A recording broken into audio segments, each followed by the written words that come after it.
Garden লাভার চ্যানেলে আপনাদের সকলকে জানাই স্বাগতম।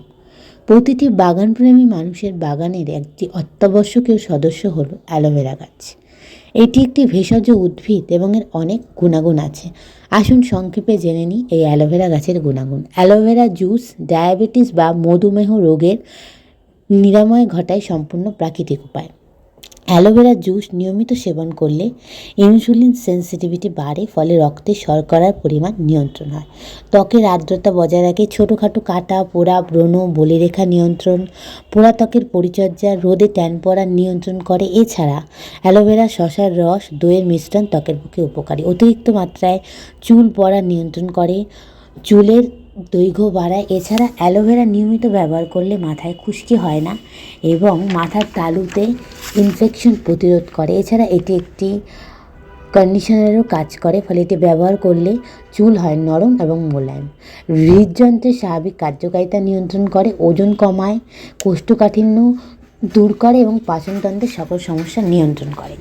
তবে আপনারা দেখতে পাচ্ছেন, এই দেখুন, এই যে আমার ছাদ বাগানের এই অ্যালোভেরা গাছটির পাতায় কালো কালো দাগ হয়েছে।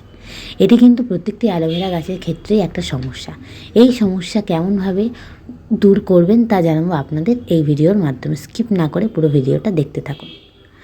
তবে সবার আগে যেটা করতে হবে সেটা হলো, আপনারা দেখতে পাচ্ছেন আমার এই গাছটির এই পাতাটার ডগাটা পুরো বুড়ো হয়ে গেছে, মানে পুরনো হয়ে গেছে। তো এইরকম যদি গাছের পাতার ডগা পুরনো হয়ে যায়, হলুদ হয়ে যায়, তাহলে সেটিকে এইভাবে আস্তে করে ব্লেড দিয়ে কেটে বাদ দিয়ে দিতে হবে।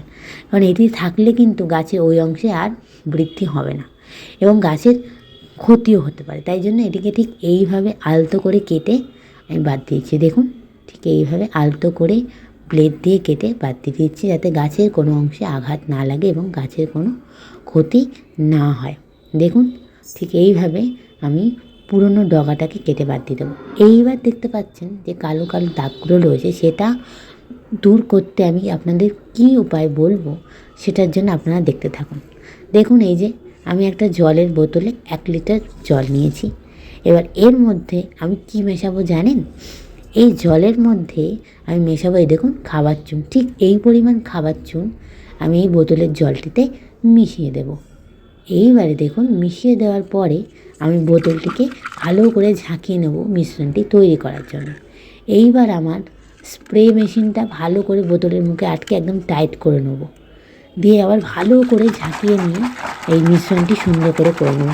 চুন জলের মিশ্রণ, দেখুন আমার চুন জলের মিশ্রণটা কিন্তু একেবারে তৈরি। এবার দেখুন, স্প্রে মেশিনের সাহায্যে আমি গাছটিকে ভালোভাবে স্প্রে করছি। দেখুন, চান করানোর মতো করে স্প্রে করছি, গাছের প্রত্যেকটা পাতা যাতে ভিজে যায় আমি কিন্তু সেইভাবেই স্প্রে করছি। আপনারাও কিন্তু এইভাবেই স্প্রে করবেন, তাহলে দেখবেন এই যে অ্যালোভেরা গাছের পাতায় যে কালো কালো দাগ হয় সেটা আর হবে না, আপনাদের গাছও সুস্থ থাকবে। আমার ভিডিও ভালো লাগলে please like, comment, share and subscribe to my channel for more videos. Thank you so much and stay connected with